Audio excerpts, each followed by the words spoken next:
अगस्त और 26 जनवरी वो नमन करते, उन्हें याद करते हैं। उन लीडर ने क्या किया इन ह्यूमन को विमुक्त जनजाति क्रिमिनल ट्राइब्स के उस टाइम पे सब लोग बंद थे। मैं 2-3 आपको एग्जांपल दूंगा। 1928 में साइमन कमीशन आया। हिंदुस्तान के सारे लीडर्स जो है उन्होंने उसका विरोध किया कि कोई गो बैक साइमन कमीशन। एकमात्र बाबा साहेब अम्बेडकर ऐसे थे जो उनको मिलने के लिए गए थे और उन्होंने मेमोरेंडम सबमिट किया था। वो मेमोरेंडम बाबा साहेब की जो ऑफिशियल वेबसाइट है भारत सरकार की, उस वेबसाइट पे वो डॉक्यूमेंट पड़ा है।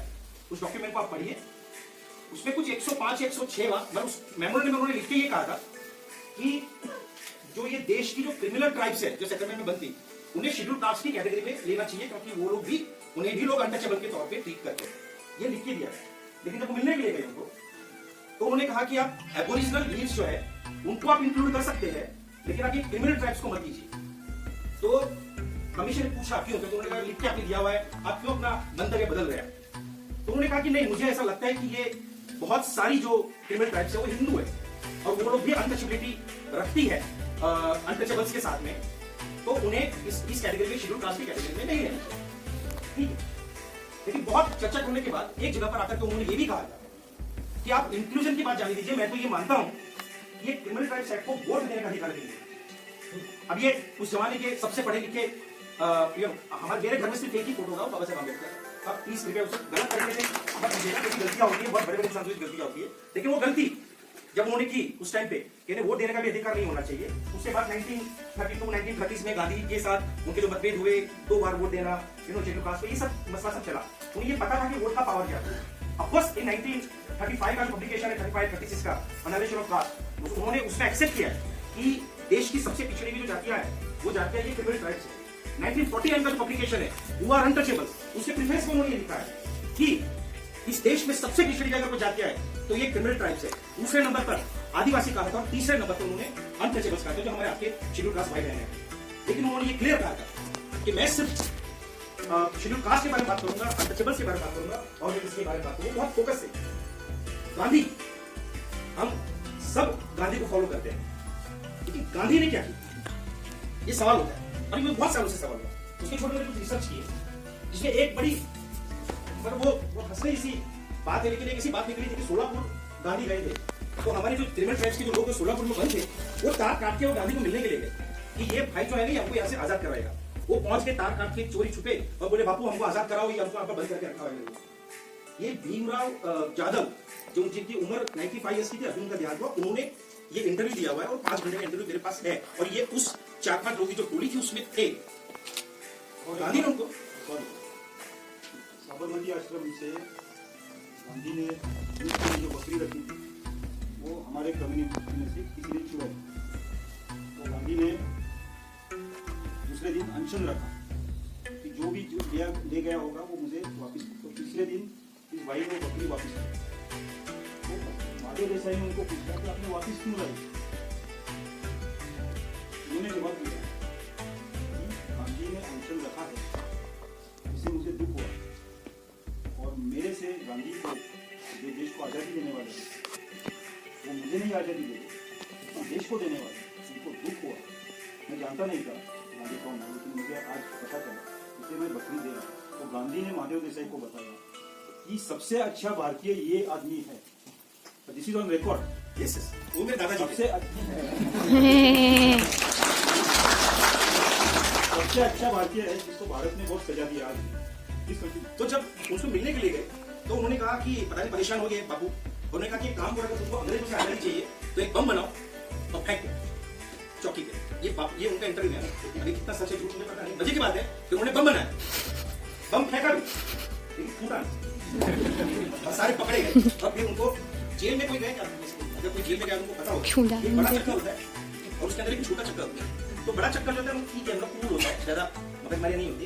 छोटा चक्कर जरा बहुत हार्श जो लोग रहते हैं उनके लिए रहता है कैदियों के लिए, तो छोटा चक्कर में उन बेचारों को सबको डाल दिया तो बहुत फूटा वो पकड़े गए पुलिस से। कहने का मतलब ये है कि बाबा साहब से एक बहुत बड़ी भूल हुई है। गांधी ने बहुत सीरियसली इस बात को, उनके एजेंडा में था, इसके डॉक्यूमेंट है कि वो सासिस के साथ, छारा के साथ, डीनोटिफाइड ट्राइब के साथ, क्रिमिनल ट्राइब के साथ वो काम करना चाहते थे, उनके दस्तावेज है। लेकिन उससे पहले ही गोडसे इन्होंने गोली मार दी, क्योंकि जब वो सरदार वल्लभ भाई पटेल ने उनको पूछा, और वहां पर हमारे पीड़ित जर्नलिस्ट थे कुरैशी साहब, तो वहां पर उस टाइम पे उस मीटिंग में थे, तो पटेल साहब ने उनको पूछा कि आपको जा रहे नोआखली, अभी क्या हम क्या करें?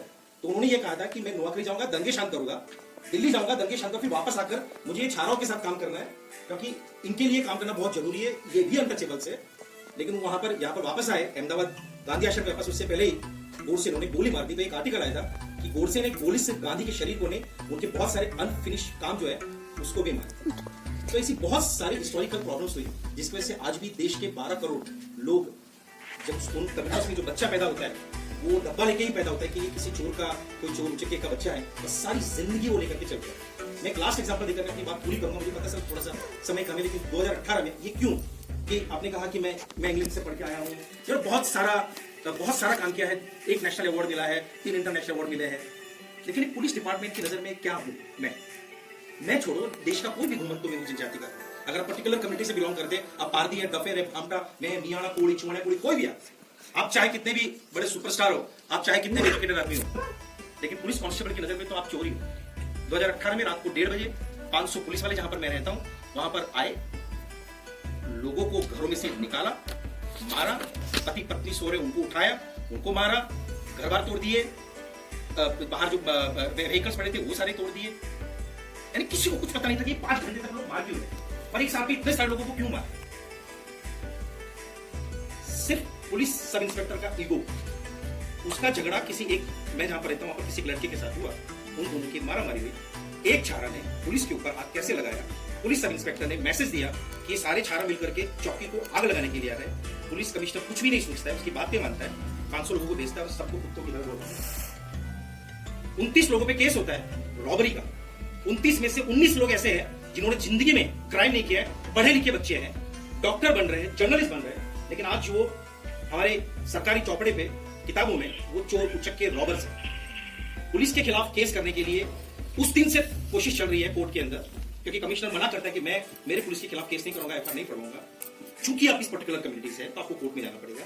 कोर्ट में उस दिन से ट्राई कर रहे हैं, 3 साल होने को आया, आज तक वो एफआईआर पुलिस के खिलाफ दर्ज नहीं। इतना स्ट्रॉन्ग स्टिग्मा के साथ इस देश के 12 करोड़ लोग जो है वो जी रहे हैं। ये एकेडमी, भाषा संस्था, ये इस देश की घुमंतु विमुक्त जनजातियों का एक नया इतिहास लिख रही है, क्योंकि मेरा विकास या छारा का हो या हमारी जिंदगी का हो, वो हमारा जो नैरेटिव है ना, वो भाषा और इस एकेडमी के नैरेटिव के बिना है ना अधूरा है, वो पूरा कभी हो ही नहीं सकता है। इतना जो यहाँ पर छोटी सी झुकी थी तब मैं आया था।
और यहाँ पे वो आके ऐसे जगह पैदल भी चले, सारे इंडिया पैदल घूमे और बाइसिकल लेके भी हमारे साथ घूमे, ये सब बातें आए। लेकिन कभी किसी को पता नहीं था कि यहाँ पे इतना बड़ा कैसे होगा और इतना बड़ा इकोनॉमी होगा और अलग अलग स्टेट में इसका और पूरे देश में और विश्व में इसका फ्यूचर होगा, ऐसा किसी के मदद में नहीं था। लेकिन एक पेड़ के नीचे बैठ के बातें करना और सोच करके करना और उसको सही दिशा में ले जाने का काम ये हुआ है। जो अभी हम देख सकते हैं कि हमारे पास इतना सारा स्ट्रक्चर है और इतना सेंसर है, तो तभी की जो बात किया जाए तो हम खड़े रह के बात नहीं कर सकते थे। आप जैसे कि आपके बीच में बात करना हो तो एक जो है वो हिम्मत नहीं होता था। लेकिन इन्होंने हमको तैयार किया है कि किसी तरह से खड़ा रह के बात कर सकते हैं। और जो पढ़ाई की जो बातें हैं वो काफ़ी सारा हमारे साथ रहे, जैसे कि वो जो खुला पत्थर है बाहर जहाँ पे वो हमारा क्लासरूम रहा है, और यहाँ पे हम जैसे बहुरा की जो बातें की तो वहाँ पे हमारा वो क्लासरूम रहा है। और वहीं से post graduate diploma in tribal studies का 2 साल का कोर्स की शुरुआत की। तभी ये नहीं था, और वो सिर्फ वो पेड़ ही था हमारा क्लासरूम। और वहीं से पढ़ते फिर बाद में पूरे गुजरात की पूर्व पट्टी में घूमने का मिला। 15 दिन 2 दिन हुए हमारे 15 स्टूडेंट थे post graduate diploma in tribal studies. तो दोनों साइड के गए और दक्षिण गुजरात और उत्तर गुजरात दोनों जगहों पे गए और सारे गाँव को देखे। हमको लगता था कि यहाँ पे हम अकेले ही आदिवासी है रास्ता, ऐसा नहीं है। लेकिन अभी देखा जाए तो करीबन गवर्नमेंट का जो है उनका देखना नजरिया है कि 29 जाति है, ऐसा उनको पता है। लेकिन यहाँ पे पिछले समय में सर ने बताया कि इथनोग्राफी मानव शास्त्र अभ्यास की जो बातें उन्होंने बताई हमको कि लिखना किस तरह से आप लिख सकते हैं, आप लेखा किस तरह से कर सकते हैं। तो वो भी हमको बताया। तो उनका एक नॉर्मली जैसे कि वो बैठते हैं अभी तो ऐसे बताते कि ऐसी तरह से होता है।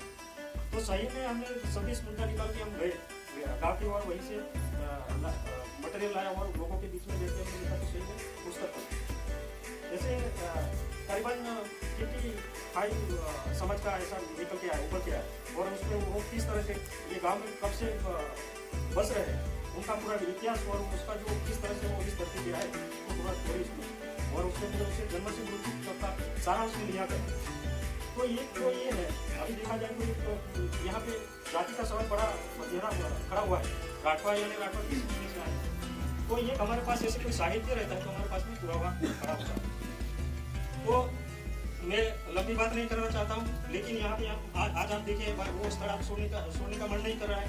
ये पूरा इंडिया का ऐसे 14 स्टेट के ट्राइबल म्यूजियमों का कलेक्शन है, उसका ऑडियो वीडियो भी है। जैसे 15 दिन भी देखे तो भी समय कम पड़े, इतना मटेरियल इसमें है। और जहाँ से हम पढ़े से हैं वहाँ पे लाइब्रेरी है, लाइब्रेरी में 55,000 पुस्तिका है, 33 सब्जेक्ट्स है अलग अलग। और इस तरफ सारे अलग अलग एक्टिविटी रूम है, जैसे कि यहाँ पे बच्चे भी पढ़ रहे हैं, बच्चे ऐसे कि जिसको स्कूल से उसका पढ़ने का रस उठ गया, ऐसे बच्चे यहाँ पे पढ़ रहे हैं। तो वो भी अभी कोरोना के कारण से हम यहाँ पे नहीं है। बाकी 2 प्रकार के दवाखाने हैं, एलोपैथी का है, आयुर्वेद का भी है। पहले हम गाँव में जाके वो करते थे स्क्रीनिंग का ब्लड लेके, तो काफ़ी सारा उस दौरान में सिकल सेल एनीमिया करके एक बीमार हो गया आदिवासी लोगों का। और ये गवर्नमेंट को पता नहीं था कि वो किस तरह से है, लेकिन यहाँ से डॉक्टर का ऐसा लगा गवर्नमेंट के सामने रखा, तो अभी हर जगह पे वो टेस्ट भी नहीं कर। तो वो है। बाकी यहाँ पे पब्लिकेशन भी है, आप देखेंगे यहाँ पे काफ़ी सारी बुकें हैं, पुस्तकें हैं। और यहाँ से बड़ा एक काम हुआ है जिसमें आप काफ़ी सारे लोग शामिल होंगे।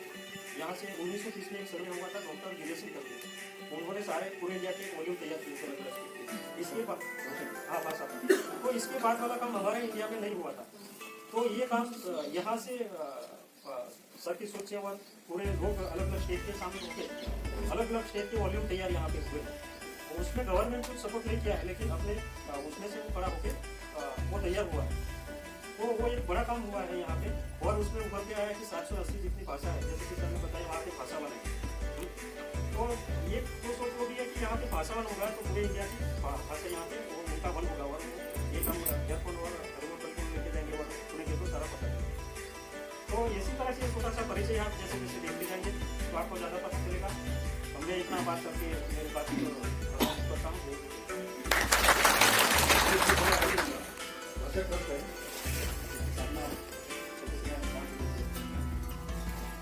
तो इसके बाद मैंने का डायरेक्टर था, तो मेरी शुरू हो गई। उसके बाद मास्टर डिग्री उसकी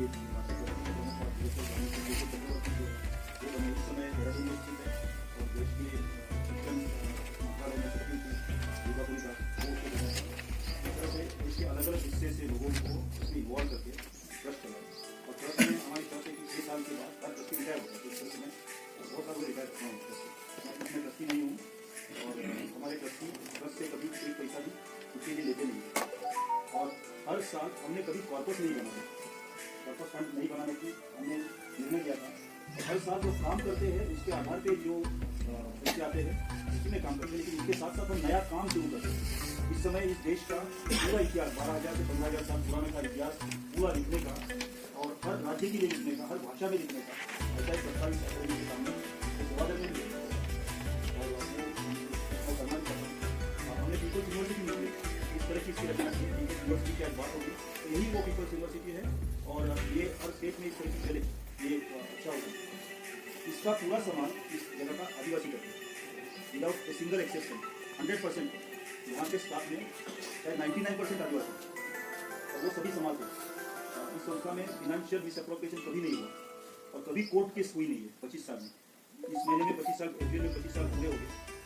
हमने गवर्नमेंट के पास से 5% से ज़्यादा पैसे नहीं लेना सीखा है। 95% नॉन गवर्नमेंट फंड से हम काम कराए और कभी भी हमने लोन नहीं लिया किसी को, वो भी हर एक का ठीक तरह से संभाल भी किया है और लोग इसके साथ जुड़े हैं।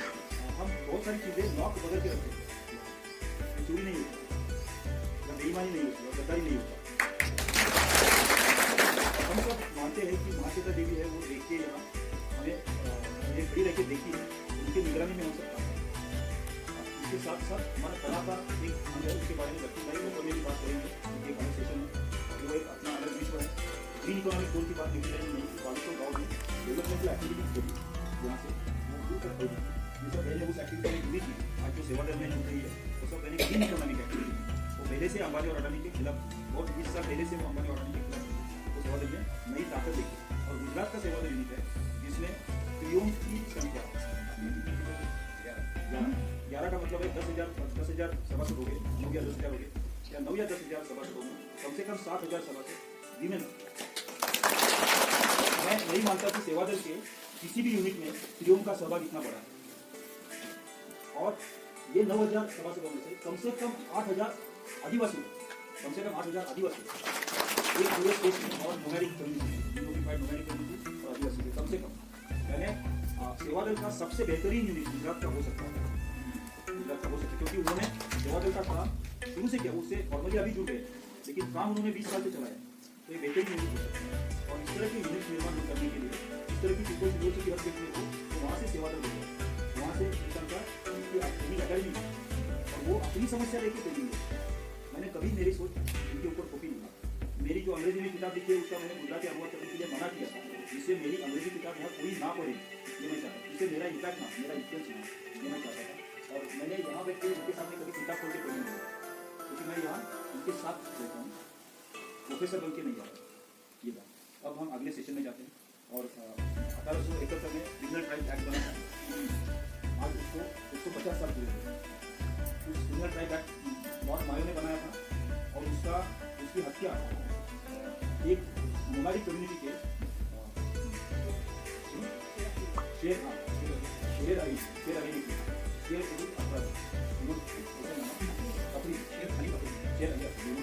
अंडमान में लॉर्ड मायो का मर्डर करके मारा गया। इस समय से इसके खिलाफ लोग बड़े आज़ादी की इतिहास में उनका नाम कभी नहीं आया। शेर अली अपराधी को उसी समय मारा गया, लेकिन उसको हुतात्मा के रूप में कभी सिखाया नहीं गया, ये जाना चाहिए। और ऐसे डिनोटिफाइड ट्राइब्स के सभी जितने अंग्रेजों के हाथ में मर गए, वो हजारों में नहीं है, लाखों में।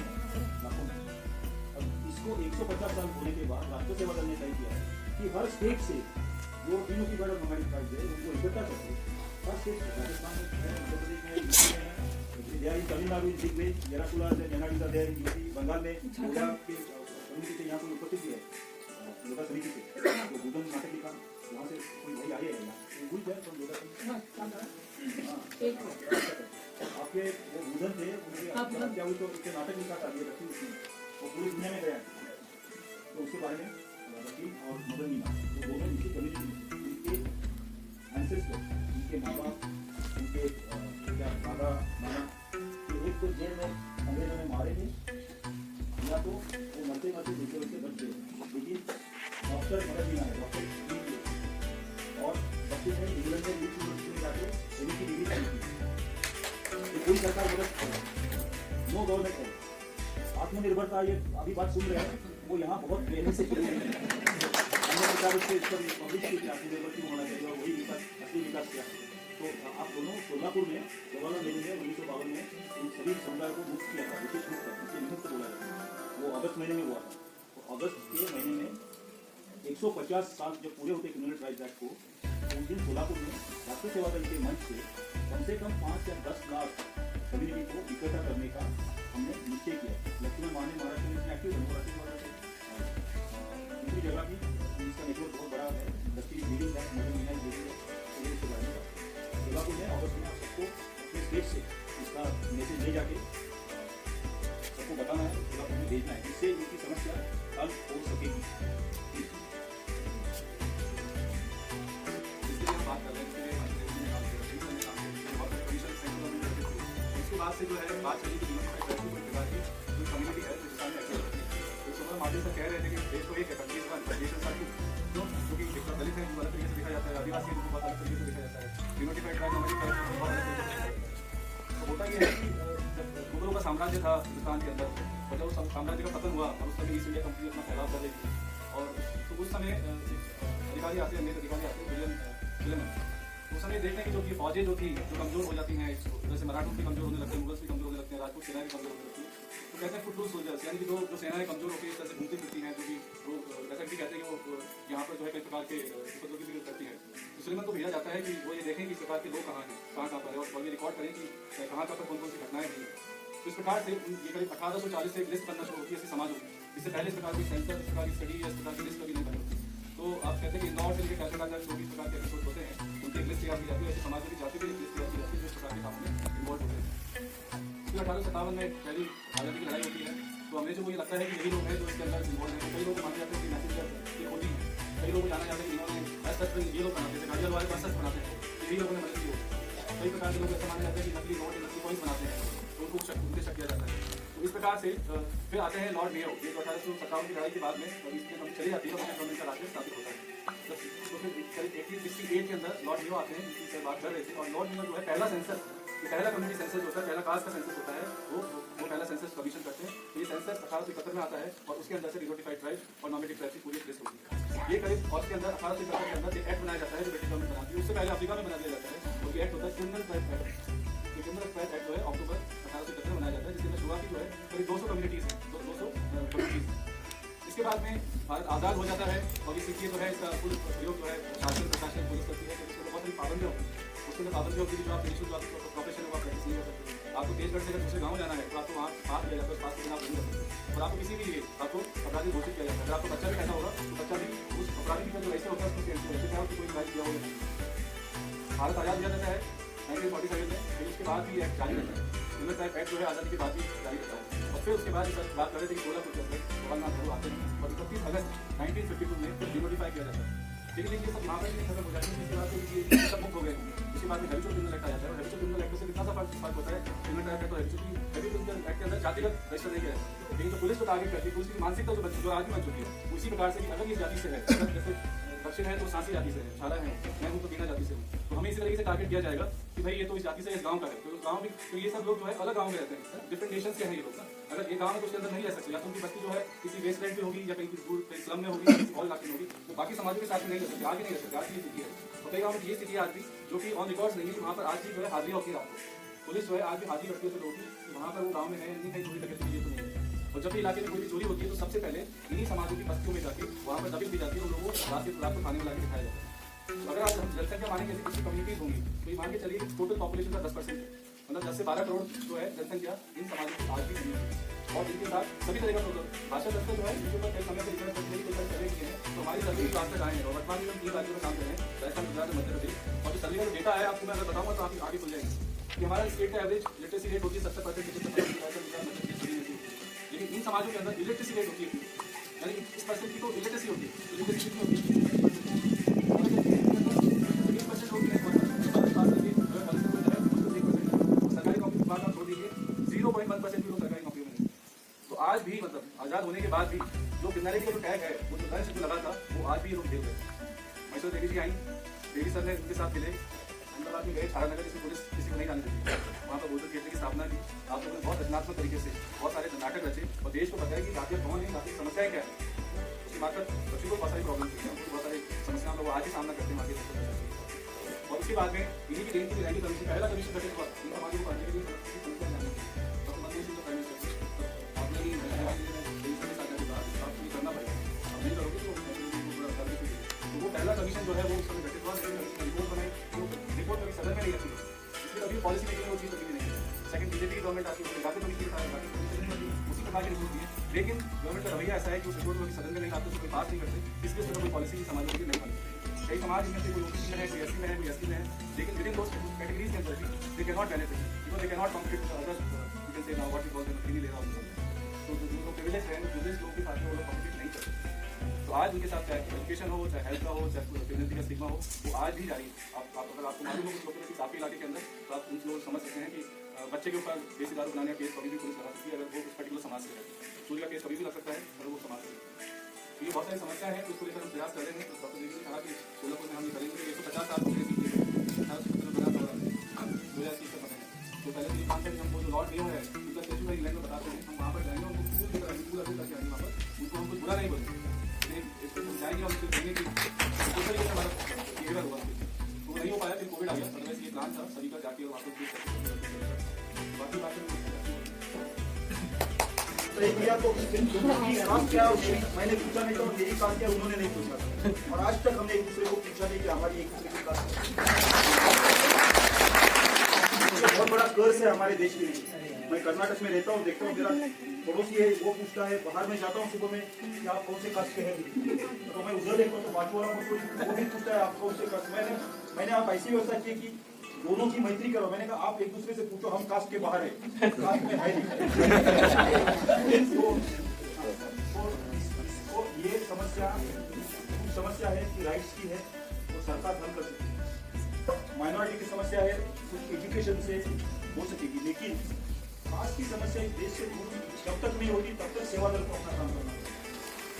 और उसको पीछे सदियां लगेगी, ये मत पूछिए, ये पूछिए कि मान्यवर है और जो पढ़ते हैं उनको मालूम है कि उन्होंने जो कुछ लिखा है और जो कुछ काम किया है कि वो पूरे भारत को मालूम है। मैं पहले रिक्वेस्ट करती हूँ सब फील्ड में बहुत काम हो चुका है, और ऐसा भी जो जज्बा खुले ने जो एक चुनौती लेनी थी कि हम कास्ट बेस्ड ऑक्यूपेशन को तोड़ डालेंगे, तो उनका जो प्रैक्टिकल डेवलपमेंट जो है जो भारतीय साहब ने बहुत आशीष साहब ने बहुत साल तक गुजराती किया है।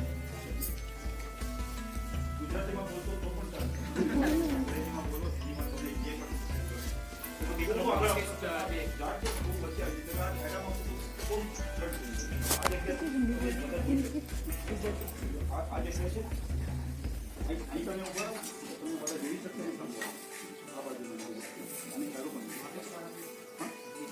North east people understand the language of the heart.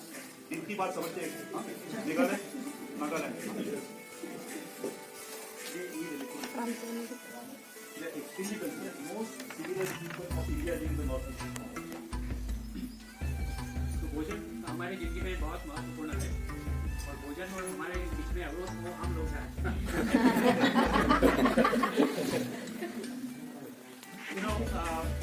मुझे विषय दिया गया था कि डॉक्टर अम्बेडकर ने पूरी जिंदगी का जो एक side was meaning of life वो इरेडिकेशन वांटेड है। छुआछूत है उसके खिलाफ उन्होंने पूरी जिंदगी को काम किया है। उसके बारे में मैं कुछ बात करूँ क्योंकि काफ़ी काम मैंने भी किया है। और जैसे डॉक्टर देवी ने बताया, यही तो अनुभव सबका होता है। हम ट्रैवल करते हैं, बस में है, ट्रेन में है, हमारे पड़ोस में people will ask first question what is your cast. तो ये हमारी आइडेंटिटी ये जाति में है,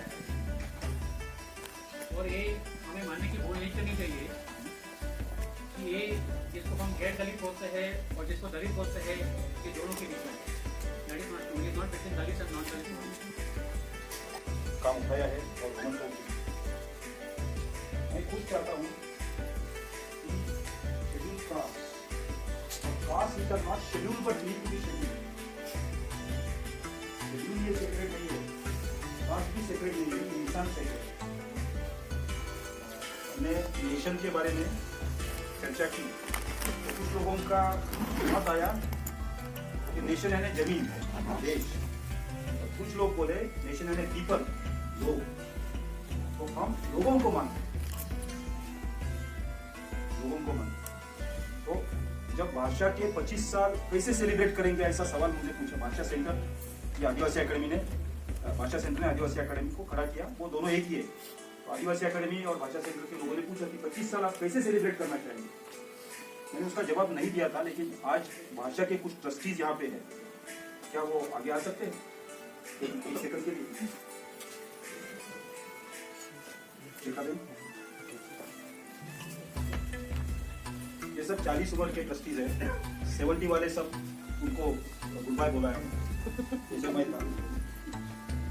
मैं आपको कहना चाहता हूँ, क्यों ना 12 सितंबर को दिल्ली के कॉन्स्टिट्यूशन क्लब में एक ऑल इंडिया शेड्यूल्ड कास्ट, और केवल शेड्यूल्ड कास्ट में इंसान की पहचान में सभी लोगों की एक बहुत बड़ा सम्मेलन, राष्ट्र सेवा दल और भाषा सेंटर, जो भाषा सेंटर का 25वां दिन सेलिब्रेशन होगा, और आदिवासियों के साथ, घुमंतों के साथ और लोग भी भाषा के काम में जुड़ेंगे और सेवा दल के काम में जुड़ेंगे, तो दोनों की ताकत बढ़ेगी, है ना? साथ ही हाथ बढ़ाना, एक से क्या है, एक अकेला थक जाएगा, मिलकर बोझ उठाना। ये तो बोझ नहीं है, क्योंकि हमारी जिम्मेवारी है, मिलकर जिम्मेवारी उठाना। कॉन्स्टिट्यूशन क्लब दिल्ली, अगर अंजलि ताई ओके बोलती है और वहाँ आने का प्रॉमिस करती है, और साथ में मिस्टर एडवोकेट प्रकाश अम्बेडकर जी को भी साथ में लाती है, अगर मार्टिन मकवान बोलते हैं हाँ, तुलाराम जी बोलते हैं हाँ, अगर निशिकांत बोलते हैं हाँ, जितने भी स्कॉलर्स हैं दिल्ली में, कितने अच्छे स्कॉलर्स हैं, उनको सबको आप इकट्ठा करिए, सीखोगे, जितने लीडर्स देश में उनको इकट्ठा करें। अगर राष्ट्र सेवा दल की भी कुछ ट्रस्टी यहाँ है, उनको मैं आगे बुलाऊँ एक आधे मिनट के लिए, तो अपनी शर्म की बात तो और भी ट्रस्टी है, शायद बनी मंजिले दास जी भैया जयका जी भी, डॉक्टर साहब आइए आप। ये दोनों संस्था मिलके कॉन्स्टिट्यूशन क्लब में 12 सितंबर को दिल्ली में एक देश ने देखा नहीं ऐसा सम्मेलन हम लेते हैं, इसमें निर्धार करेंगे, और हर 500 डिस्ट्रिक्ट में से हर डिस्ट्रिक्ट में वो काम आगे चलेगा, वही प्रोग्राम होगा। राष्ट्र सेवा दल का और प्रोग्राम क्या हो सकता है? इंसान को इंसान का जिंदगी मिले, इससे और क्या सोशलिज्म का और क्या मतलब हो सकता है? हर सपने को अपना अधिकार मिले, इससे और सोशलिज्म क्या हो सकता है? कार्ल मार्क्स ने भी महाश्वेता देवी पढ़ी होती तो उन्होंने ये स्वीकार ली, पहले पेज पे डाल दिया, people of the world unite, but why unite? तो बाबा साहब अम्बेडकर ने educate, organise, educate, but why? अपने सपने का अधिकार। वो कॉन्स्टिट्यूशन क्लब जहाँ कॉन्स्टिट्यूशन लिखी गई, या तो उसका संबंध होगा, वहाँ मीटिंग होती थी, वहाँ नहीं लिखी गई, वहाँ मीटिंग होती थी, तो वहाँ जाके हम देश को बोलते हैं, और इसमें मोमाइट्स हो गए, आदिवासी हो गए, शेड्यूल कास्ट हो गए, सब हर तरह के। Is this acceptable to all of you? मैं जो बोल रहा हूँ इसमें उत्तर प्रदेश, अरुणाचल प्रदेश और उत्तराखंड, फिर बिहार, हिमाचल प्रदेश, जम्मू कश्मीर, उनको ज़्यादा हिस्सा लेना पड़ेगा। जम्मू कश्मीर की तगड़ी आवाज़ दिल्ली में सुनाई दे, केवल गुलाम नबी आजाद बोले इसे नहीं, आप भी बोले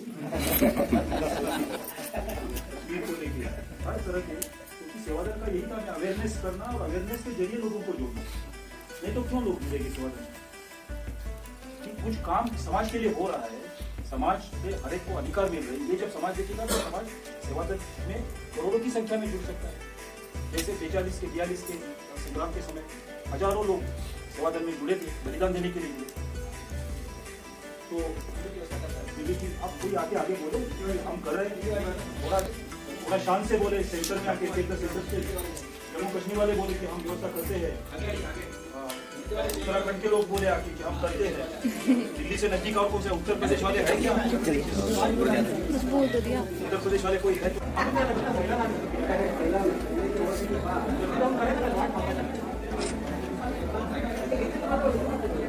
वहाँ खड़ा हो ला भाई दीवान जी।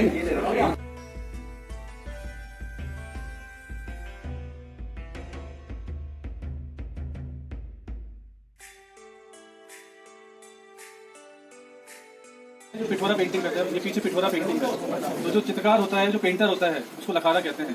तो ये जो स्पेस है आदिवासी पेंटिंग के अंदर, इसे डिवोटेड है यहाँ के आर्ट एंड क्राफ्ट को प्रमोट करने के लिए। यहाँ जिस प्रकार की जो भी हस्तशिल्पकलाएं है, चाहे वो वीविंग से संबंधित हो, चाहे वो चित्रकारी से संबंधित हो, चाहे वो बांस के काम में हो, लकड़ी के काम में हो, मिट्टी के काम में हो, उस सबके लिए स्पेस जो है डिवोटेड है अलग से। इसलिए इसको बहुत शांत जगह बनाया गया है, जहाँ लोग बहुत कंसंट्रेशन के साथ में काम कर सके बिना किसी डिस्टर्बेंस के कमी। कुछ सालों से हम प्रयोग एक शुरू किया है कि हम ऑर्गेनिक कॉटन है ना, जो और उसका हैंड स्पिनिंग, जो गांधी जी का सोच था कि जो है हर कोई अपना सूट काटे और उससे अपना कपड़ा बनाए, है ना। और गांधी जी ने, आपको नहीं मालूम होगा, नेचुरल डाइस के ऊपर बहुत काम किया था, वो खादी को प्रमोट कर रहे थे, और उन्होंने किताब भी लिखी, वनस्पति नो रंग, ये गांधी जी खुद की लिखी हुई किताब है जिसके अंदर ओरिजिनल सैंपल्स है, जिसमें उन्होंने अलग अलग जो स्ट्रेचेज अलग अलग कपड़े के टुकड़े जो है वो डाई किए हैं, उन्होंने रेसिपी लिखी है पूरी की पूरी कि ये किस वनस्पति से ये रंग किसमें निकलता है, किस तरह निकलता है। तो गांधी जी खादी को प्रमोट करने के लिए उन्होंने नेचुरल डाइज को बहुत प्रमोट किया था। ये जो इलाका है हमारा, ये इलाका है, ये पूरे हिंदुस्तान में नेचुरल डाइज सप्लाई करता है, किसी को नहीं मालूम। तो छोटा उदयपुर जो यहाँ का जो डिस्ट्रिक्ट हेडक्वार्टर है, वो तमाम जो जितने भी डायर्स और प्रिंटर्स राजस्थान में, गुजरात में और जगह जहाँ पर भी है, उनके लिए नेचुरल डाइज यहाँ से बेचता है, क्योंकि हमारे यहाँ इस तरह के तमाम जो पौधे यहाँ पर हैं। तो जैसे आपने सुना होगा इंडिगो, तो इंडिगो यहाँ जंगल में उगता है ऑलरेडी, यहाँ की पहाड़ी के नीचे अगर आप जाएँ तो वो इंडिगो यहाँ पर उगता है। लेकिन हमने फिर भी हमें ज़्यादा तादाद में चाहिए था, तो हमने उसकी खेती की और उसके लिए हमने बीज साउथ इंडिया से मंगाया और हमने खेती की। तो यहाँ पर उसको यहाँ लोग झीमती कहते हैं और उससे कई सारी बीमारियों का इलाज होता है, उसको उस तरीके से जानते हैं। इस तरीके से यहाँ बहुत बड़े आल के वृक्ष होते हैं, तो आल के वृक्ष से भी कलर निकलता है। यहाँ पर आदिवासी लाख इकट्ठा करते हैं पेड़ों से, जो जिसके आपकी लाख की टुंडियाँ बनती हैं, उससे भी बहुत अच्छा रंग पर्पल कलर निकलता है। इसके अंदर जो भी रंग देख रहे होंगे आप, वो सब जो है यहीं की वनस्पतियों के रंग हैं।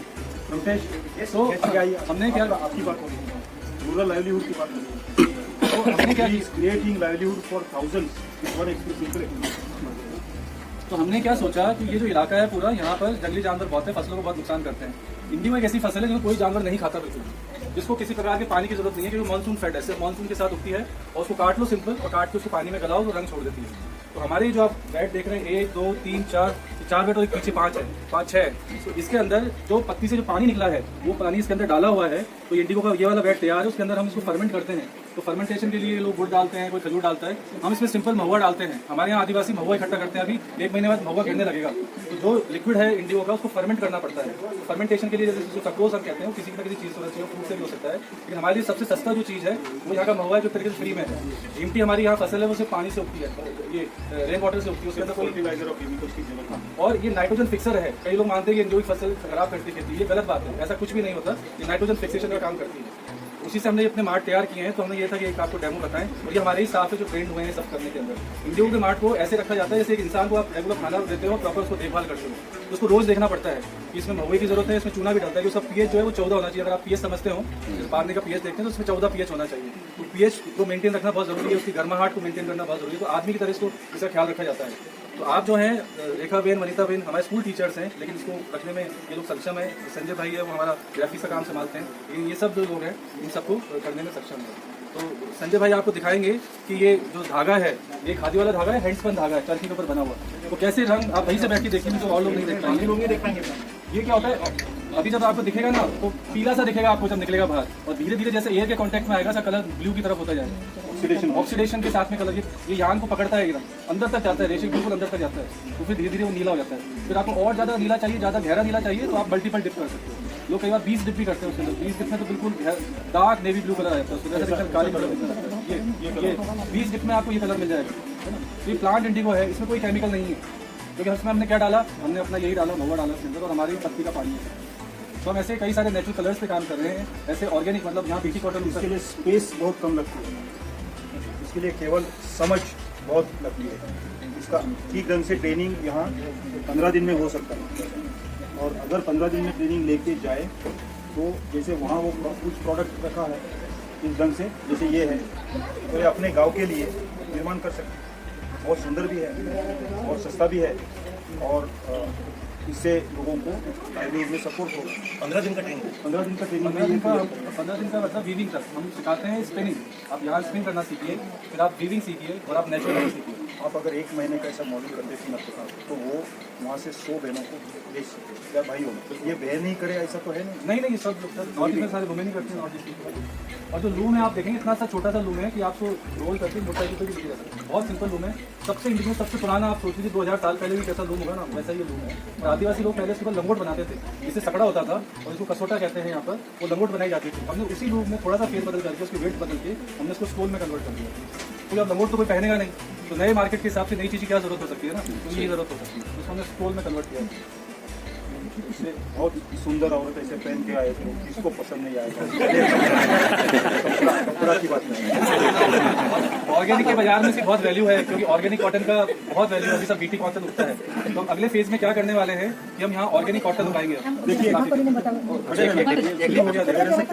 और भी होगा हवा के साथ में। एक और करके दिखाओ ना, एक और दे दो।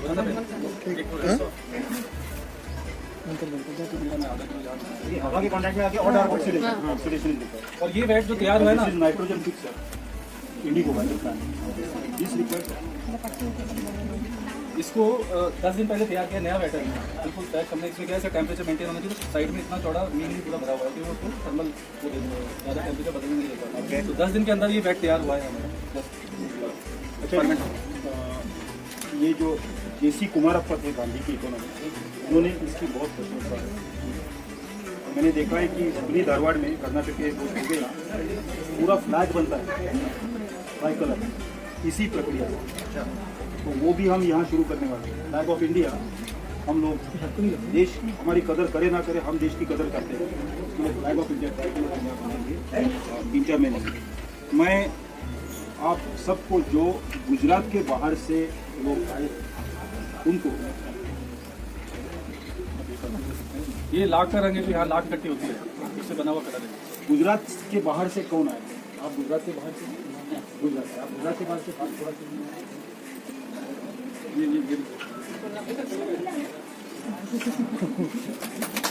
आपके गले में रखना, मत निकालना। गुजरात के बाहर से जितने आए वो अपनी गर्दन मेरे को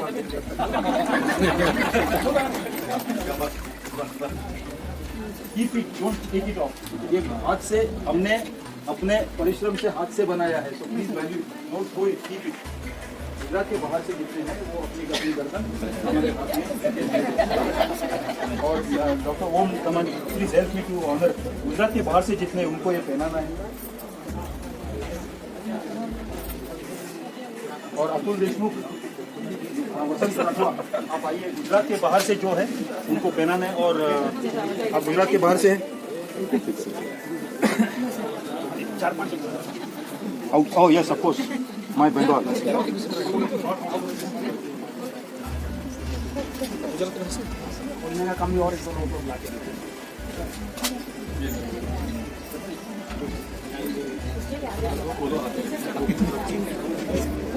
Don't take it off. Keep it. और एक दो साथी इधर आके खोलने में मदद करेंगे तो अंदर उसकी ईंट मिलती है अभी भी, और बड़ी दीवारें हैं, और शायद वो कुछ 1500 या 2000 साल पुराना शहर हो सकता है। उसकी एक दीवार यहाँ तक आई है, कुछ दीवारें यहाँ से लगभग 1.5 किलोमीटर मेरा हाथ है उस दिशा में है। ये पुराने ईंट का, ये शायद 1500 साल पुराने ईंट का आप जाके देख सकेंगे, क्योंकि मध्य प्रदेश में भीमबेटका में 30,000 साल पुराने 25,000 चित्र है। उसी तरह से गुफा के छत के ऊपर निकाले, कैसे वहाँ पहुँचोगे भगवान जाने। तो ये सब एरिया हमने सोच समझ के गवर्नमेंट से हमारे कंट्रोल में लिया है, भाषा केंद्र के। और सेंट्रल गवर्नमेंट ने हमें बहुत साल पहले सेंटर ऑफ एक्सलेंस के रूप में माना है। आदिवासी आर्ट, आदिवासी कल्चर, आदिवासी लैंग्वेज, आदिवासी लाइवलीहुड। हमने ग्रीन इकोनॉमिक जोन निकाला 2200 गाँव में, उसका काम चला था। तो 2200 गाँव के साथ हम जुड़े, तो वहाँ से लोग आते हैं और यहाँ बैठ के कल आज शाम को कुछ लेने आएंगे, उनकी कला की वस्तु लेके। आपको खरीदना है तो खरीद, नहीं खरीदना तो कुछ चित्रकार आए उनके चित्र लेके आपको खरीदना है। लेकिन ये फोक आर्ट है, इसको 2 पैसे में ऐसे मत कीजिए, इज्जत से, क्योंकि हम सब आदिवासी के नज़र से दुनिया देखते हैं, दुनिया के नज़र से आदिवासी की तरफ देखते हैं। अब जिनको माला मिली है वो सब माला निकालेंगे नहीं, जिनको नहीं मिली है वो जाके माला ले लेंगे। गुजरात के बाहर के जितने हैं उनके गले में माला नहीं लगा के माला पहनना है, कैसे आ जाएंगे। और सर पर्वत का नाम क्या है? हाँ, पर्वत का इस पर्वत का नाम तेजगढ़ है, और इसी से गांव का नाम तेजगढ़ है। क्योंकि पुराने समय, देखिए यहाँ से नर्मदा नदी जो है वो 30-40 किलोमीटर है इस दिशा में, ये उत्तर है। मैं आपको सभी समझाता हूँ कि हम जहाँ है वहाँ से मध्य प्रदेश 2 घंटे के अंदर, आप अगर दौड़ते गए तो 2 घंटे में पहुँचेंगे, कार में गए तो 45 मिनट में पहुँचेंगे। मध्य प्रदेश है, यहाँ से लगभग 3 घंटे की दूरी पे, यानी कार में जाते हैं तो आप शायद 1.5 घंटे की दूरी पे महाराष्ट्र है। और इस दिशा में 4-4.5 घंटे में राजस्थान है। तो हम जिस जगह पे है वो राजस्थान, महाराष्ट्र, मध्य प्रदेश, गुजरात इकट्ठा आने की जगह है। सिरोही, ये इंदौर, उज्जैन, फिर वहाँ धुले, नंदुरबार, ये सब हमारा इलाका है। अगर आप, मैं जहाँ खड़ा हूँ, ऐसे टर्न करके इस दिशा में सीधा जाते हैं गाड़ी में, कार में 2.5 दिन तक, तो आप कलकत्ता पहुँच जाएंगे। यहाँ से सीधी लाइन कलकत्ता तक जाती है। पूरे उस लाइन के ऊपर और नीचे देश के आदिवासी रहते हैं। जैसे हमारे देश में तिरंगा के 3 कलर है, ऑकर कलर, व्हाइट कलर और ग्रीन कलर। उसी तरह से देश में इंडो आर्यन, आदिवासी और द्रविडिक कल्चर। तो ये बीच का कलर हमारे तिरंगा में सफ़ेद कलर बगर का रखा है। सबसे कलरफुल लोग यहीं पे रहते हैं, सबसे कलरफुल जो है वो यहीं पे रहते हैं। लेकिन ये मैं आपको एक ज्योग्राफी की आइडिया दे रहा हूँ। नर्मदा नदी है, प्राचीन इतिहास में जब उत्तर भारत से या चाइना से कोई भी लोग प्रदेश में कोई सामान भेजना हो और दरिया के जरिए भेजना हो तो उसके लिए नर्मदा नदी तक आते थे। नर्मदा क्रॉस करना उनके लिए संभव नहीं था उन दिनों में। दक्षिण से नर्मदा क्रॉस करके ऊपर उत्तर में गए ऐसे बहुत कम होते थे, उत्तर से नर्मदा क्रॉस करके दक्षिण में गए ऐसे भी बहुत कम होते थे। तो वो उत्तर से आके नर्मदा तक आते थे और रास्ते में नर्मदा के किनारे का जो इलाका है जहाँ हम हैं इस समय, वहाँ उनको सेफ पैसेज, जैसे आज आप हाईवे पे जाते हैं तो रोड टोल टैक्स देना पड़ता है, तो आदिवासी टोल टैक्स लेते थे उनके सेफ जर्नी के लिए और उनके राजा बने थे। तेजगढ़ या ऐसा राज्य था, वहाँ से ऊपर से आप देखें तो मध्य प्रदेश के लगभग 100 किलोमीटर तक, 50 किलोमीटर सभी समझ राजस्थान तक नजर पहुँचे और महाराष्ट्र तक देख सकते हैं। तो ये ऑब्जर्वेशन पॉइंट था और बहुत रिच किंगडम वहाँ पे था। उनका अच्छा शहर बना और उसके मकाने सभी वहाँ पे है, जमीन में है, आधे टूटे ऐसे है। ये सब हमने हमारे भाषा सेंटर आदिवासी अकेडमी के पास ले लिया है सरकार से। उसका रक्षण हम करते हैं और कम से कम लोगों को वहाँ जाने की इजाज़त देते हैं। उसका फोटोग्राफ म्यूजियम में है, क्योंकि हमारे लोग वहाँ जाके वो चित्र के ऊपर ऐसा लिखते हैं ललिता और दिगंबर, क्या ललिता क्या दिगंबर क्या नाम है। तो वो 12,000 साल का चित्र अभी टिका है, वो 12 साल में खत्म हो जाएगा। ये हम अलाउ नहीं करते, ब्लॉक करके रखा है हमारी। लेकिन सरकार ने हमारा एक काम स्वीकारा है और यूनेस्को ने इंटेंजिबल हेरिटेज के लिए पूरी दुनिया में इस संस्था को, जब दो देश के बीच में झगड़े होते तो झगड़े सॉल्व करने की जिम्मेवारी, इंटर स्टेट कॉन्फ्लिक्ट रिजोल्यूशन की ऑफिशियल जिम्मेवारी इस संस्था को दी इंटेंजिबल हेरिटेज। और ये सब काम ये आदिवासी दोस्त है उनका है। मैं आपको जिसके गले में माला है उनको 1 सेकंड के लिए नीचे गर्दन झुकाने के लिए, और माला का कलर क्या है, अपने माला का कलर क्या है वो देखना, आप उच्चार मत करना, आपके मन में ही रखना। आपके माला का एक कलर है, इनके माला का और है, और किसी के माला का। अगर ये धागा दूसरे धागे से मिलता है और इकट्ठा आते हैं तो बहुत सुंदर वस्त्र बनेगा, उसका डिजाइन बहुत अच्छा बनेगा। Diversity make the nation a beautiful place. बस आदिवासी हमें ये संदेश दे रहे हैं कि डाइवर्सिटी को जिंदा रखो तो देश सुंदर बनेगा। अब इतना मैसेज लेके आप, मैंने आपके माला का कलर एक है लेकिन दूसरे का अलग है, उसकी आपको जरूरत है, उस रंग की भी जरूरत है, ये ध्यान में रखिए। हम अपने कार्यक्रम की जगह पे चलते हैं। ये हमारा आदिवासी स्टूडियो, वो जैसा बनाएंगे वैसा बनते जाएगा, वो उनकी प्रॉपर्टी है, उनको सौंप दिया है, वो जो बनाएंगे बनाएंगे। Thank you.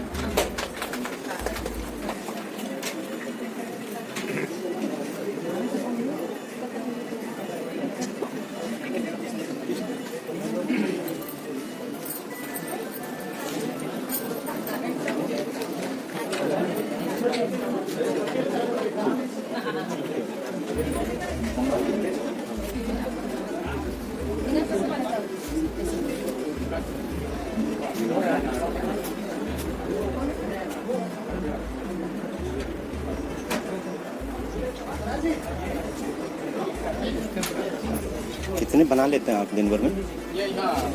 कितने बना लेते हैं? 1.5 बनेगा, 2 बनेगा। 2 बनेगा? अच्छा अच्छा, मतलब दो जो है बन सकते हैं एक दिन में। एक दिन में कितने? 2 बन सकते हैं। बहुत महंगा है, कितनी मेहनत है। हमको भी देते हैं ना, हम 7 बजे देखते हैं।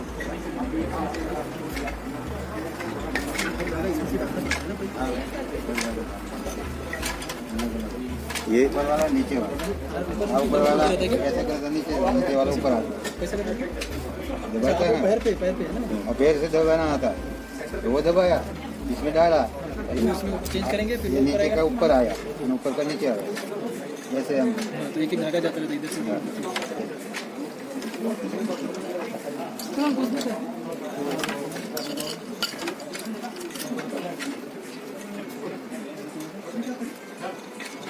टूट गया है थोड़ा देर रुकना पड़ेगा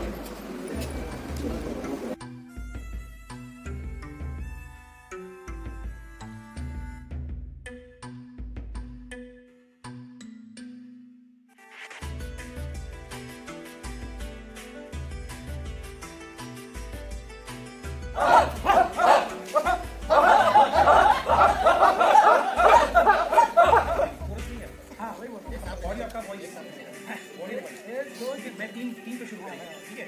1 2 3 कैसे करेंगे? 1 2 3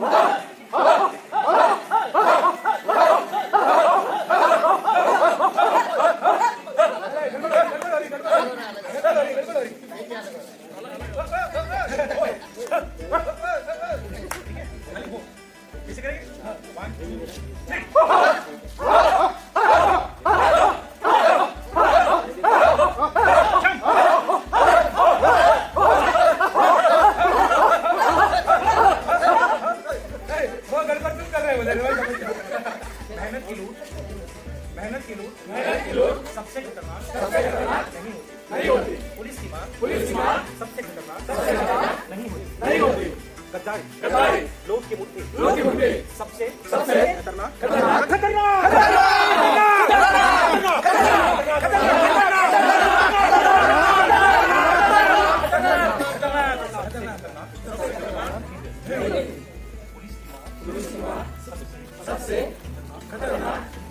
नहीं होती। गद्दारी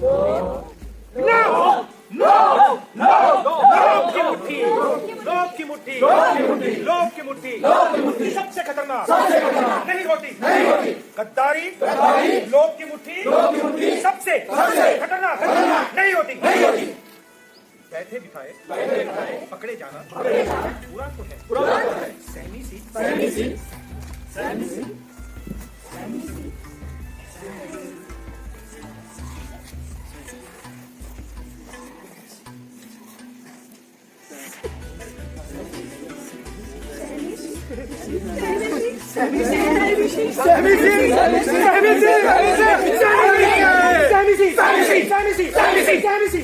चूप में जकड़े जाना बुरा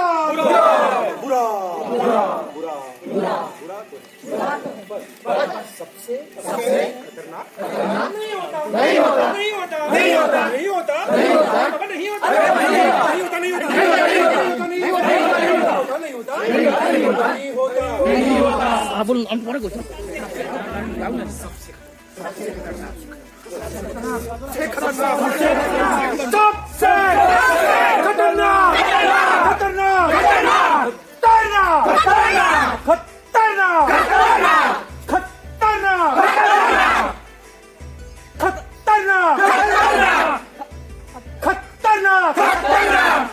सबसे खतरनाक होता है मुर्दा।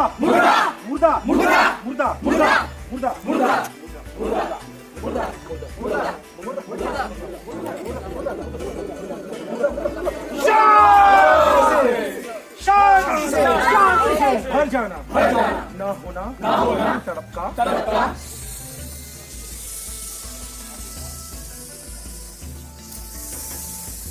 आवाज निकालोगे।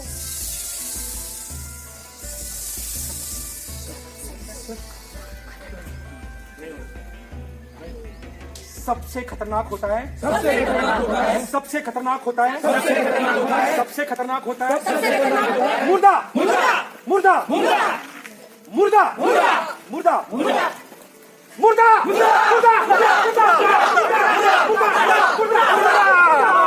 शांति से और जाना ना होना तरफ सब कुछ घर से निकलना काम पर घर से निकलना काम पर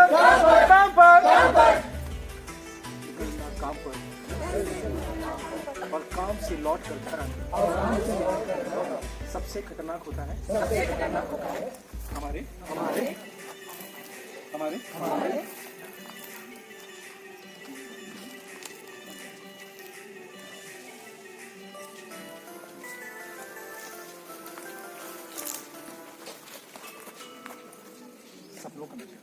करना चाहना है।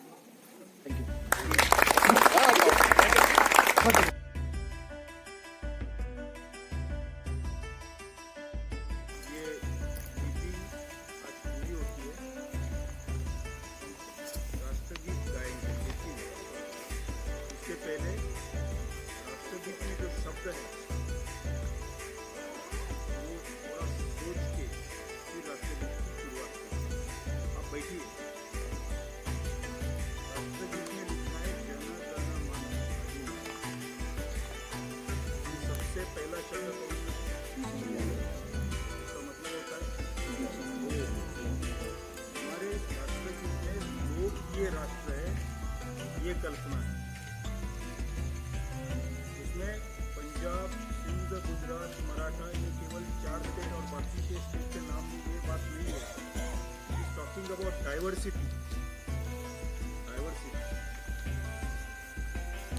राष्ट्रगीत बोल रहा है कि ये लोग है, वो राष्ट्र है और ये राष्ट्र डाइवर्सिटी का राष्ट्र है। उस राष्ट्रगीत में किसी भी दूसरे राष्ट्र पे आक्रमण करने की बात नहीं है। उस राष्ट्रगीत में कोई शस्त्र का नाम नहीं है, केवल आदर, रिस्पेक्ट और प्यार, यही शब्द उसमें आते हैं। मैं आप सबको इन्वाइट करता हूँ, खड़े होके, और मैं पहली लाइन बोलूँगा, तब आप शांत रहिए, और उसके बाद मैं पहली लाइन नीचे बोलूँगा, तब आप सब साथ दूसरी बात, राष्ट्रगीत गाते हैं, स्कूल में पढ़ाया जाता है, इसलिए उसी स्कूल में बोलने से राष्ट्रगीत नहीं होता। लेकिन आप जो गाएंगे आज मेरे लिए अपनी आँख बंद करके अपने दिल को बोलिए। ये शब्द जो है, देखिए हम इतने हैं, बाहर की दुनिया हमें देख नहीं रही, लेकिन आप ऊपर देखिए और तारे हमें देख रहे हैं। देखिए उन तारों को छूना है, इसकी ताकत हमें राष्ट्रगीत है।